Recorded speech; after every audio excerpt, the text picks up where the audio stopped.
Delight Your Marriage, episode 34.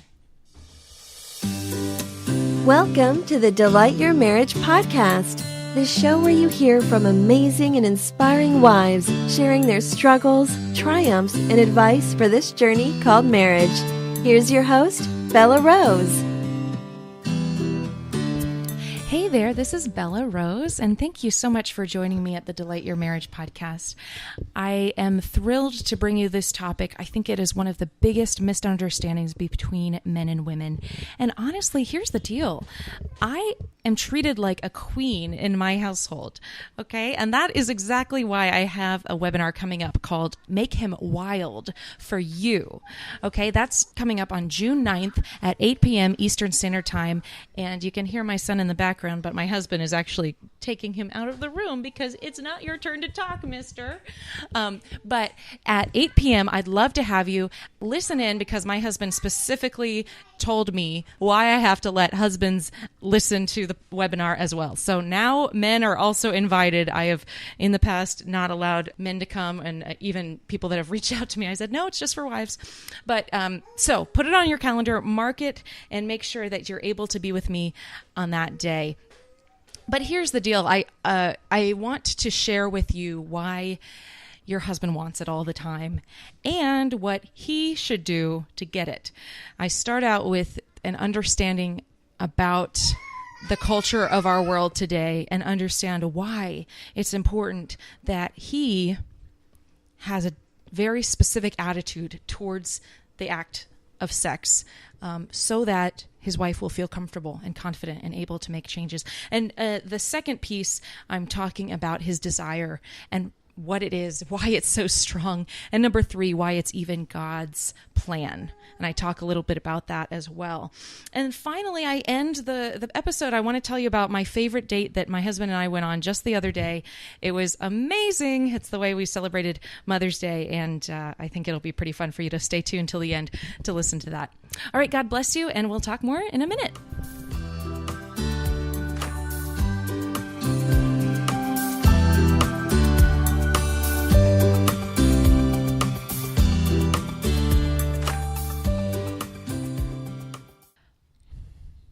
I see it all the time.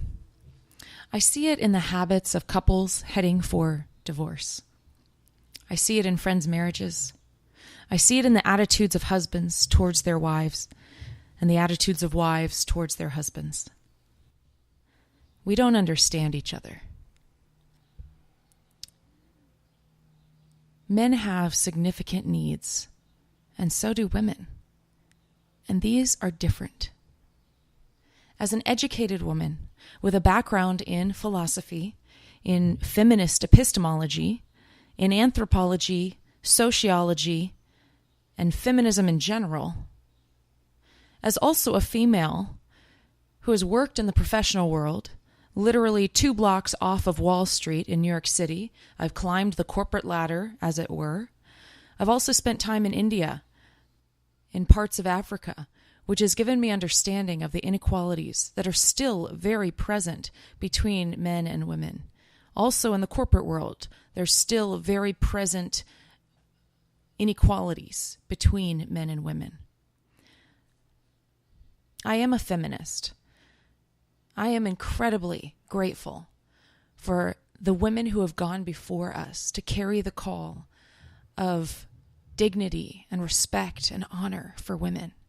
Though you and I both know, as I mentioned, there are still places in our society, even in our country, that are a far cry from that ideal.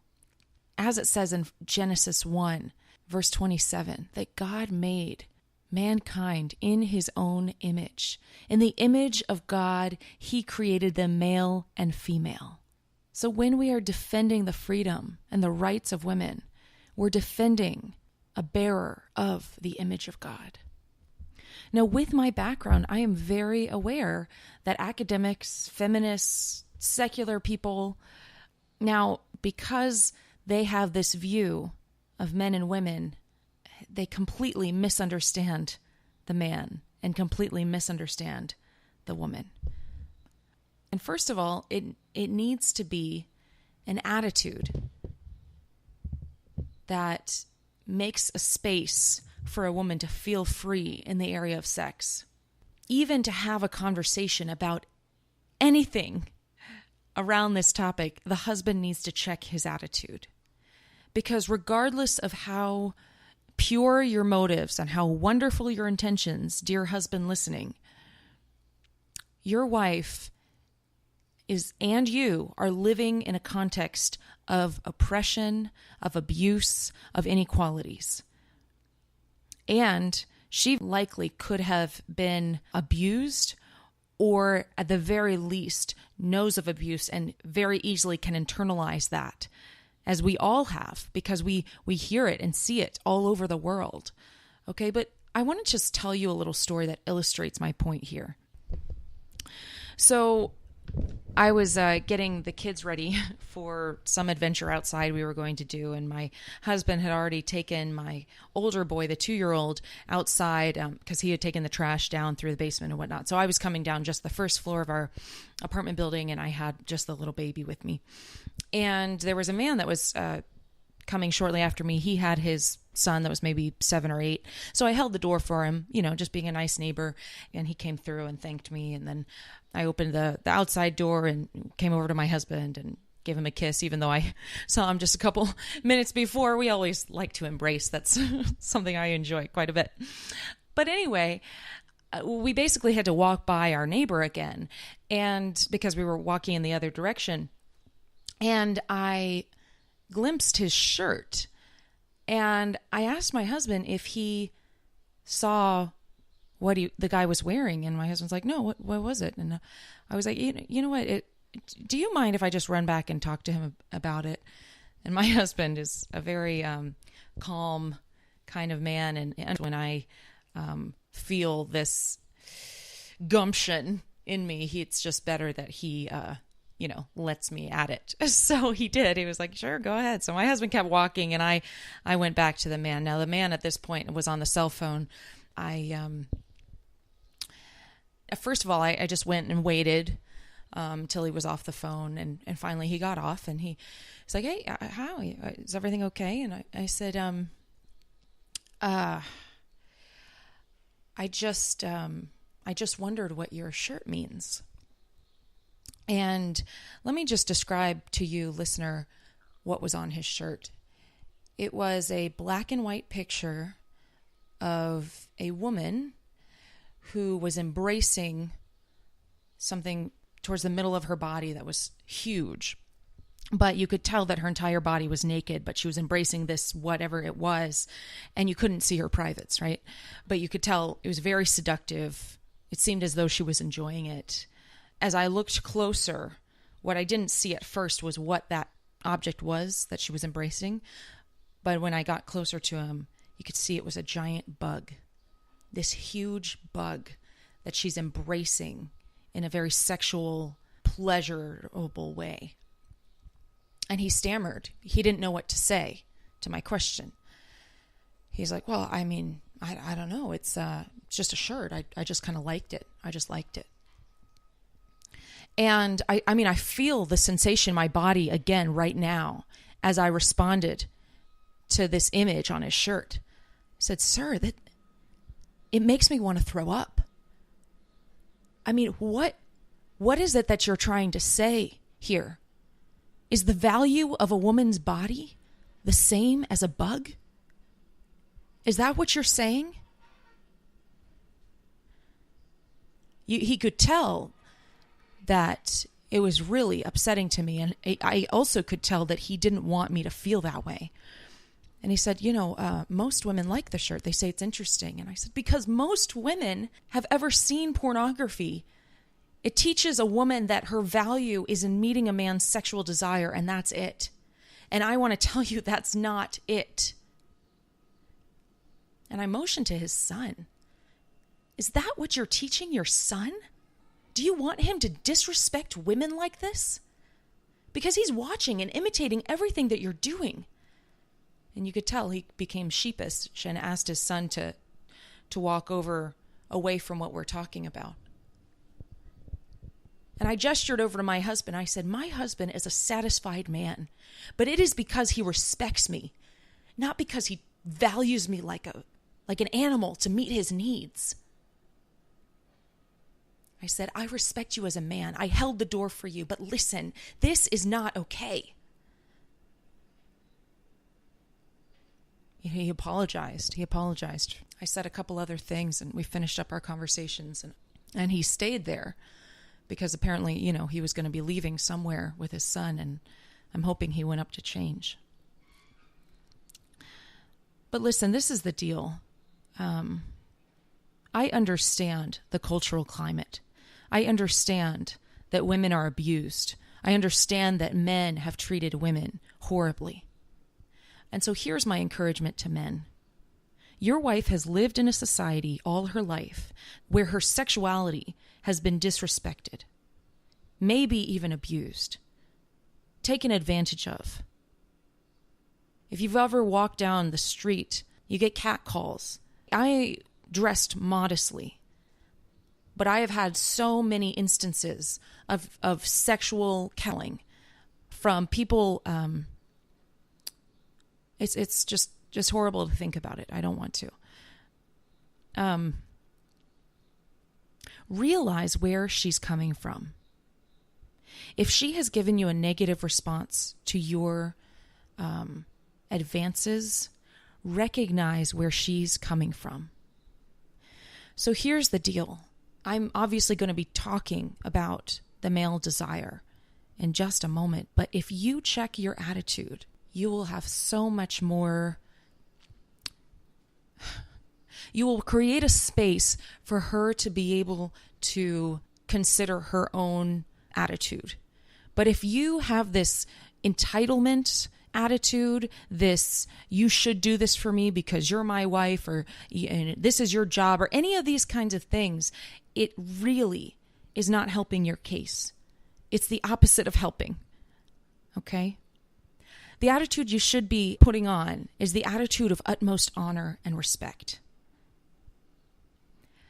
Err on the side of incredible sensitivity, especially if you know that she has abuse in her past. Err on the side of incredible sensitivity and understanding and gentleness.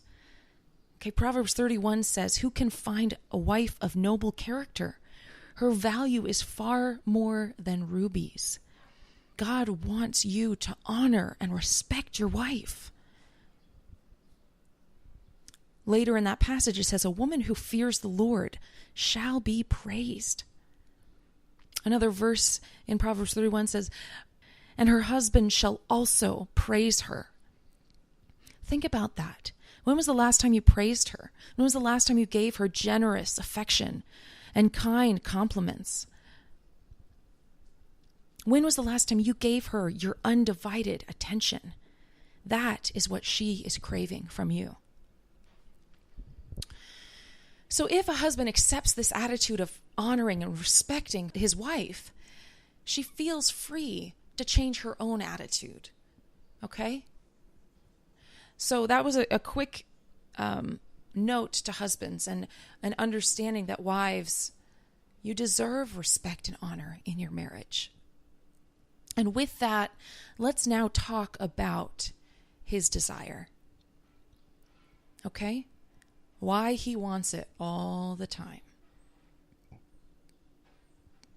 Again, in the academic space, I've heard women say, men want sex just as much as women do. Men and women aren't different. They're the same. And in some ways in feminism, that's been a helpful understanding because it's given us an understanding that, okay, inequality is not right, it's not helpful, it's not okay. That's helpful in some ways, but in some ways it's been completely unhelpful in terms of marriages. Because the truth is, a woman's sex drive is not the same as a man's sex drive. As we heard on Tuesday, if you've listened to the last episode that was specifically about sexual abuse and giving hope for those that have encountered it and understanding about what's really going on in your past. So definitely check that out if you haven't yet. But what Dr. Nina talked about is that at least 92% of sexual abusers are men. 92%. If they had the same drive, it would be closer to 50-50, wouldn't it? Okay. What about the sex industry? Almost completely serving men's sexual desire. Sometimes it's men serving men even, but it's all about the man's drive, isn't it? And if you've, gotten a chance to understand the sex industry and the sex slavery, sex trafficking worldwide, again, it's all about the man's desire. And then we can look at, we can't look at, but think about pornography is also all about the man's desire, almost exclusively. Not exclusively, but almost. These, of course, are sinful ways to responding to a man's sexual desire, but it does make the point very clearly that men and women's desire are not on the same level. Some women may protest that, yes, of course, the heathens will pursue sex and have that strong desire, but my husband is a Christian and he doesn't have these desires. He follows Jesus, and Jesus was tempted in every way but never sinned. Why can't he? And if this is the way that you've thought about your husband, I want to talk about that very clearly. But Jesus spoke about this in Matthew 19. So basically, the Pharisees asked him what he thought about divorce. And mind you, this is in the time where women had no rights, no ability to own their own property. They honestly weren't allowed to speak in public. Men were not supposed to speak to women that were not in their family. So Jesus basically was crushing so many rules of the day. When he spoke directly to women, when he said it was okay for Mary to sit and listen when he taught. I mean, there's so many things that Jesus did that helped the cause of women. And when he talked about marriage, he was also helping the cause of women. Basically, he set the bar really high and said, unless there's adultery, you are marrying her for life. Because, then the Pharisees were like, well, what about Moses? He said that we could just give her a certificate of divorce and we'd be fine. And Jesus said, listen, let's look back to the very beginning. Let me just pull that up right now. That in the beginning, the Creator made them male and female and said, for this reason, a man shall leave his father and mother and be united to his wife, and the two will become one flesh. So they are no longer two, but one flesh. Therefore, what God has joined together, let no one separate. And Jesus replied, Moses permitted you to divorce your wives because your hearts were hard. But it was not this way from the beginning. I tell you that anyone who divorces his wife, except for sexual immorality, and marries another woman, commits adultery. So the disciples said to him, if this is the situation between a husband and wife, it is better not to marry.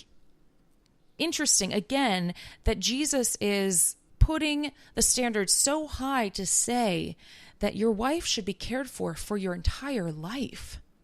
Okay? And also, if you didn't notice, he specifically says that the Creator made them male and female. And for this reason, a man should leave everything he knows, his father and mother, and be united to his wife, the two becoming one flesh. So Jesus is saying there is a purpose. There is an absolute purpose for the marital union and sexual intimacy within that, becoming one flesh. Now, we could talk so much more about this, and I'm going to save that conversation a little bit later. We're going to touch on it again, but just recognize that Jesus says sex is vital, okay? And I also want to mention that when the disciples heard this, they were so offended, and they decided they really shouldn't marry at all. And one commentator says, marriage without any possibility, essential release, seems to be, to them, to the disciples, a severe and unbearable connection. The disciples are saying, well, if you've got to be united to a woman for the rest of your life, you just have got to not marry. And Jesus raises the bar for these men too. And he says, listen, some men are born eunuchs. Now, eunuch means that a man that's lacking testicles, right? And we know that's true. We know that some people are born without them. He also says some are made eunuchs by others. And now in that day and age, the royalty, the wives of royalty were protected by eunuchs because basically the king couldn't trust anyone with genitalia to be around his wives. Of course, you know why. But Jesus said he's talking about some were made eunuchs by others. And some, for the kingdom of God, choose to live like eunuchs. Now, this is Matthew 19:11. The last part of that verse, he says, the one who can accept this should accept it.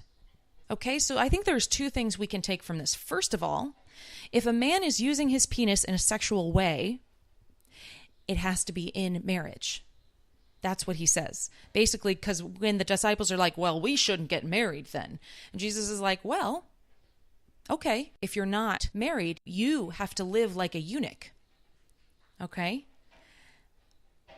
So the second piece for women is that even Jesus says, if a man is not using his penis for sex, he's essentially the same as someone who doesn't even have genitalia. I think that's powerful. I think both of us can understand something very significant here. That Jesus is saying, first of all, men, if you're having sex, it's got to be in marriage. And secondly, for women, if he's not having sex, he feels, and Jesus even says he's living like someone who doesn't even have the equipment. Now, let's also realize that our society says this differently, right? But sexual love is not necessary. You are a complete person, even if you don't have and never have sexual love in your life. And how do I know? Jesus, John the Baptist, Paul were fully satisfied in God's love and were able to do amazing things to which we're still marveling thousands of years later. Now, the truth is God's love encompasses every kind of love. God's love is enough for the single person to remain single and not sin. But listen, Paul says in 1 Corinthians 7, it's a great passage about this. Verse 9, it says, but if they cannot control themselves, they should marry, for it is better to marry than to burn with passion. And here's the deal. Paul advises us not to burn with passion. He says, if you can't feel fulfilled without sexual love, then get married. It's basically a sign to anyone who is married, your husband chose not to live without sexual love. All right, so keep that in mind. It's interesting that Paul doesn't say, since I can be sinless and chaste, right, not have sex, you should be too. No, he doesn't say that. He says, know yourself. If you cannot live this life without sex, get married so it can be a great and consistent part of your life. And most importantly, support your work for the kingdom. That's what Paul's concerned about here. Thinking that your drive is to the same degree as your husband's is a mistake. And there are godly and helpful reasons that your husband seeks sex. See, the truth is your husband's need for sex is strong, probably much stronger than you will ever realize. And I agree with other researchers and experts who say that if your husband does not have a strong sex drive, there's generally a problem. Now, this is not a complete list, and truthfully, honest, gentle, and honoring communication needs to be had if the strong drive is not happening. But I've seen it time and time again. If the husband is not all over his wife with desire, these are the common issues he could be struggling with. Number one, severe insecurities.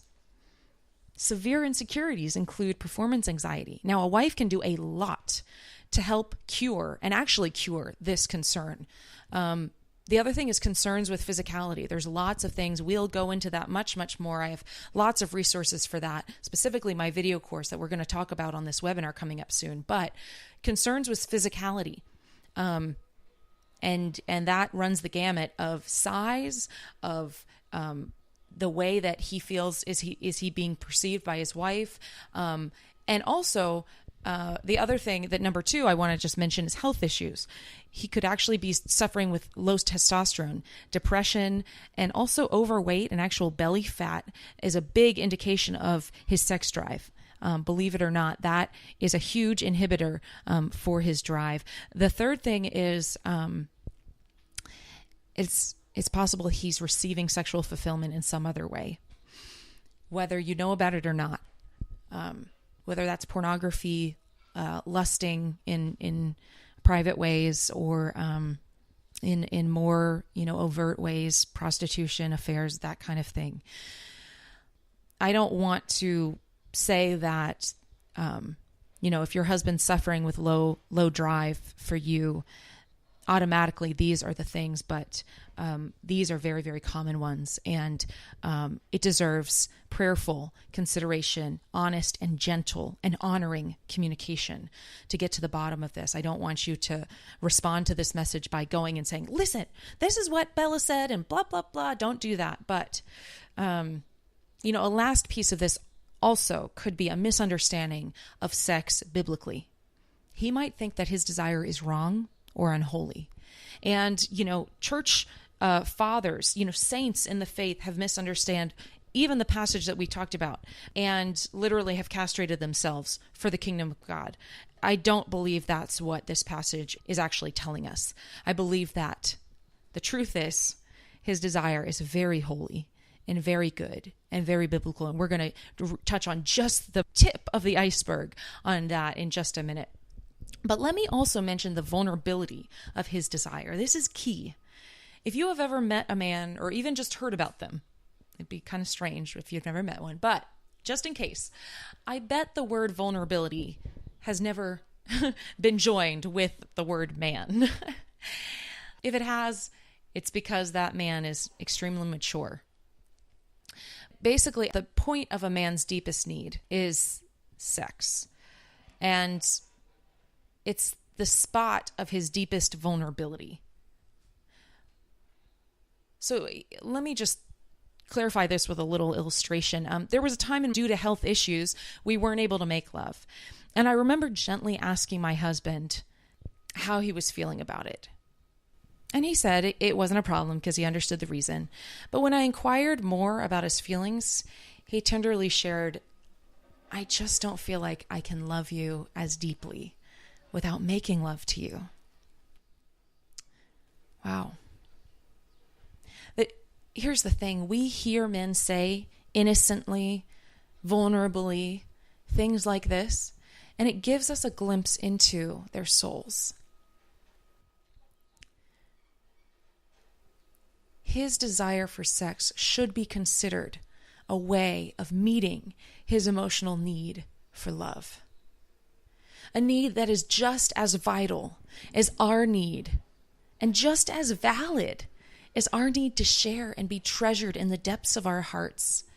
Sex is a vital way that your husband loves you and feels loved by you.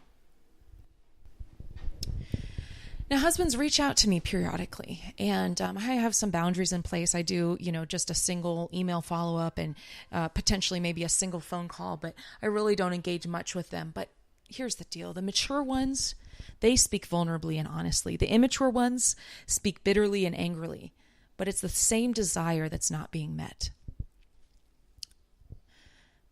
One man in particular shared his heart with me over email. He said that he loves and he loves his family, and he's a good husband and father and provider, and he cares about his wife. But she consistently refuses to meet with him in this physical way. With tears in his eyes, he wrote that he's scared he'll have to leave the mother of his children because she cannot move past her hurt from the past to connect with him. He even mentioned some of the things she has struggled with, and they're significant. They're significant hurt and pain. But why is she allowing that pain to affect the marriage that she's in today? The man she said she was going to love and honor till death do us part.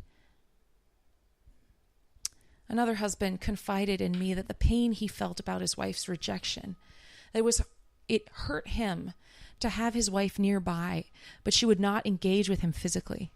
It was the same pain I hear and have felt in the past from women friends who are starved for their husband's affection.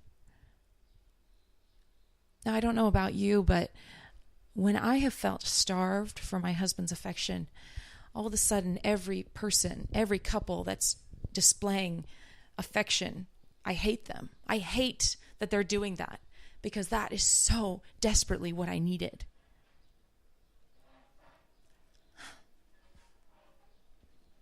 Sex for your husband is a vital desire and a necessity for his fulfillment in marriage. For him to feel fulfilled in your marriage, sex is so important. Husbands have reached out to me hoping their wives will start listening to the podcast. And just yesterday, a husband reached out to me and said he was praying that his wife would take my video course, but knows that she's not ready yet. And let me just say very clearly to women listening, when you are sexual and generous in the bedroom of your husband, with your husband, you are not lesser. You are, in fact, acknowledging your husband's weakness and helping him in that. You are recognizing he chose to get married because he admitted that he was too weak to do this life without this need met consistently. And when I wrote this the first time, it made me cry because we so misunderstand our husbands. I am not saying that you should be generous to the world and serve society as a whole or abusers or anything else. No, this is your husband. This is your best friend. This is the lover of your heart, the father of your children, the provider of your lifestyle, everything about this. Whomever you're married to, this is a holy, godly union. When I ask you to be generous in the bedroom, I am not saying that you need to bow your knee to society's oppression of women. No. That is the wrong context. That's sinful. That's a perversion of God's holy design. But get this, that God made your husband's need because he has got a lot to teach us through the journey of intimacy. If this is something that is new to you, or to the degree that I'm talking about it, there's a journey you need to go on, my dear wife. But it starts with your heart. And it starts with bringing it before Jesus and asking him for his understanding, for truth in understanding what your husband's desire means. Now, I want to reference even secular researchers and experts agree. Dr. Ian Kerner says that for men, the sex act is the primary conduit for expressing their feelings. In other words, while women generally deem closeness as a prerequisite for engaging in sex, for a man, having sex is probably the best and sometimes only path to achieving a true sense of intimacy with a romantic partner. Now that's, a secular expert talking here. Now, let me kind of dial it down a little bit more that, you and I see sexual images all the time because marketers are smart. They know it's going to grab men's attention. And of course, our society has taken the act of sex out of the environment. God designed it. And that imagery plastered all over the place is supposed to be the intimate excitement enjoyed in the bedroom between a husband and wife. And that is what should be happening, but obviously it's not what's happening. And your husband is a Christian, yes, but that does not mean he is devoid of sexual desire and impulses. He is one of, quote unquote, those men. He is attracted to all that sexual imagery. God made him and every man with these inclinations. As wise wives, we need to understand how our man thinks. When your husband sees female curves, that is naturally interesting to him. Of course, in pursuit of holiness, he should turn his eyes away and guard his thoughts so he doesn't lust after another woman in sin. And I don't, wives, I don't want you to be unhealthily preoccupied with his temptations, but you must be aware that his temptation is something that he deals with every single day, many, many times. And as his wife, you are his only holy source of sexual pleasure, visually and physically. That's it. That's all he's got. And I think that might be why the disciples were like, well, let's not get married then, because there's no way we can get married for life. And you can see that in our society. But Jesus said, no, this is my plan. God created them male and female, for this reason, that they shall be joined together, leave what they know, become one flesh. God designed it this way so that your passion could burn brightly in marriage and uphold you and your husband. He could uphold you and you could uphold your husband, tightly bound to one another, pursuing the work that God has laid out for you to do. And here is the kicker, of course, as we've been talking about, God made him this way. Physically wired to make love a lot, consistently. So my third point is what his sex drive has to do with God. And again, we're going to do this briefly because there's just so much more I want to talk about and will talk about soon. But why would God give men such a drive?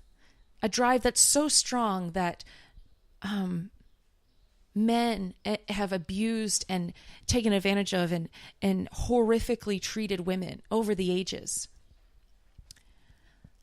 I think that it's so strong because God made men with this great need, this great vulnerability. And I do call it vulnerability because if you think about that first story, why would a man who so desperately needs sexual love from a woman, why would he disrespect her so clearly on his shirt, for example, or, the abuse that we've been talking about? Why would he do that if he's so...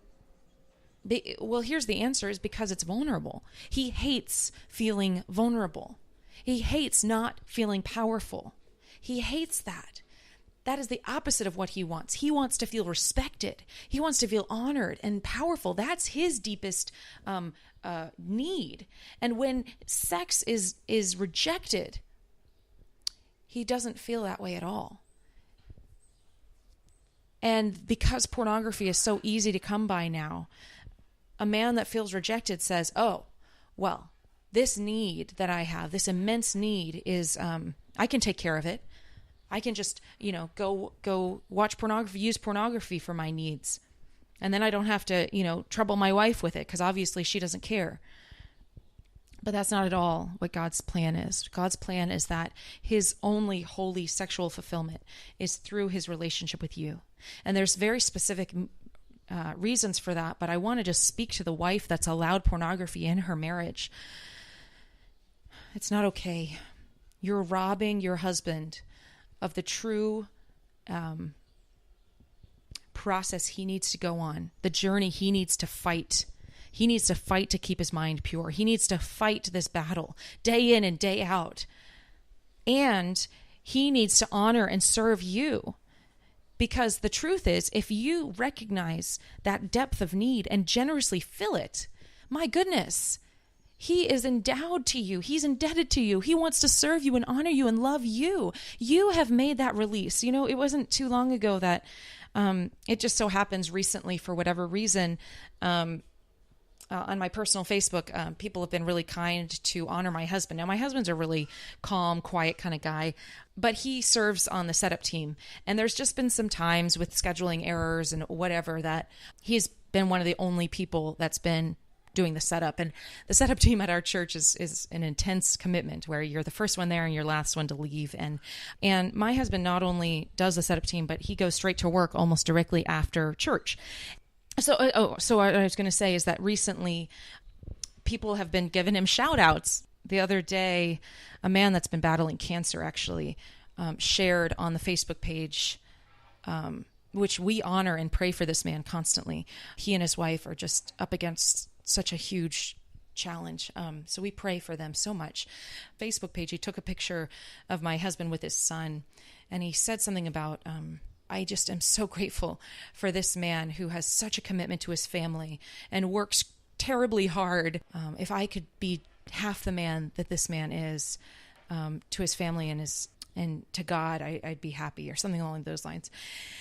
And I was so grateful to hear that and see that, and and to be the wife that gets to stand next to this man who is truly amazing, and God truly uses. And I asked my husband about how our sexual intimacy plays into his ability to serve God and his ability to work hard and stay focused and be committed to us and, be a good father. And he was like, there's no question. There's no question.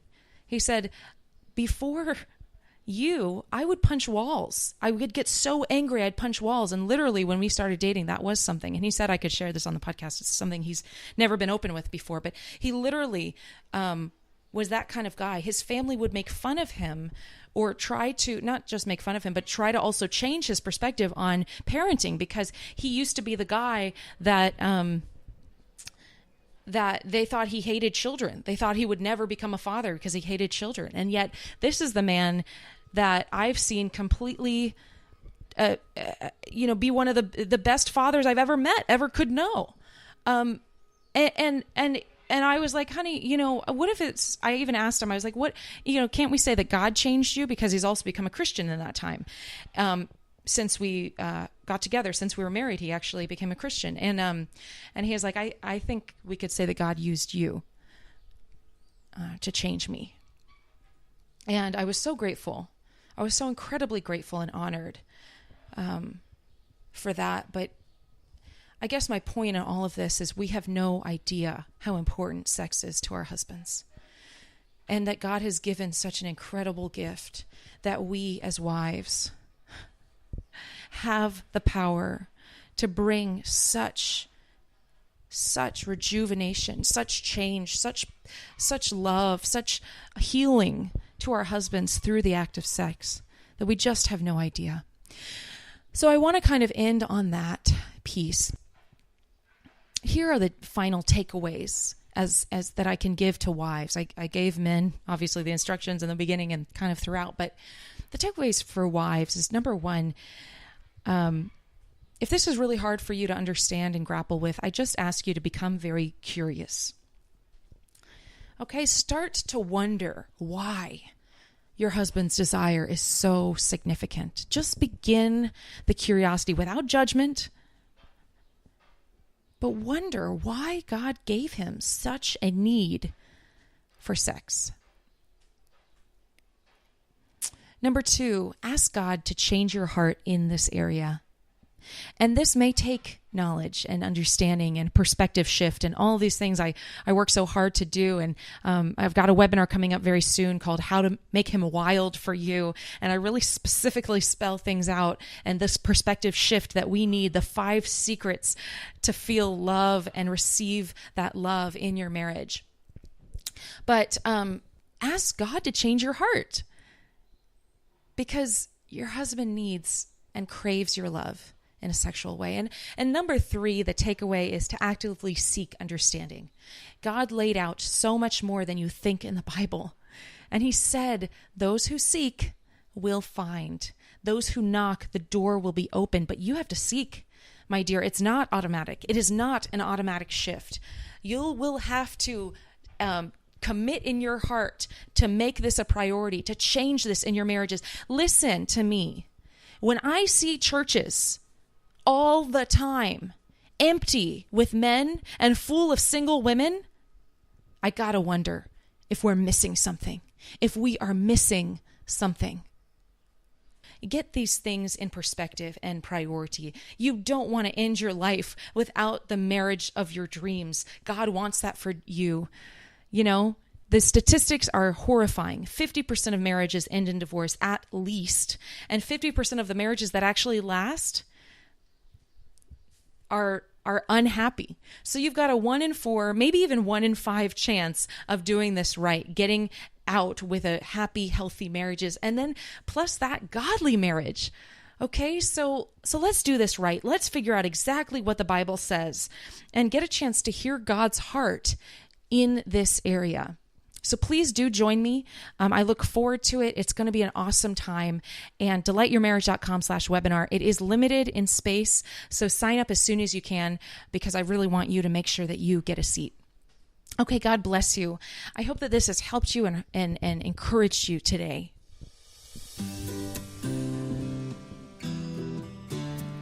Well, I hope that has piqued your interest to understand your husband and husbands to understand your wives and where she's coming from. I believe that this is something that could change, completely transform marriages and even lives and families and households if we can get what God says about this stuff. Now, I wanted to tell you a story about how I celebrated Mother's Day this year. Now, Mother's Day, my husband actually had to work, and so we had planned to celebrate it the day that he was off on Wednesday. Again, my boys are young. I've got a almost 2-year-old and a 5-month-old, so it's rare that I have a night to hang out with just my husband. But we booked the babysitter, and I knocked on the door where my husband was with the 2 boys, and I said, "Okay, I'm gonna text you where I'm going, and I'll see you soon." So I did. I went downtown to this wonderful jazz cafe, and I was all dolled up, so I felt really beautiful and confident, and I ordered a drink and sat outside, listened to an audiobook. That's one of my favorite things to do. I love audiobooks, and I love just thinking about God and thinking about the life and writing, and I just was having a great time.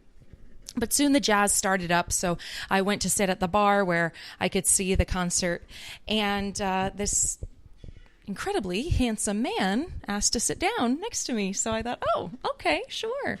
And he introduced himself, and we got to talking, and turns out, we have some similar interests, and I was telling him about the book I was reading and some of my favorite thoughts about it, and he was so encouraging and got a chance to really tell me what he thought about these topics, and it was just such an exciting conversation.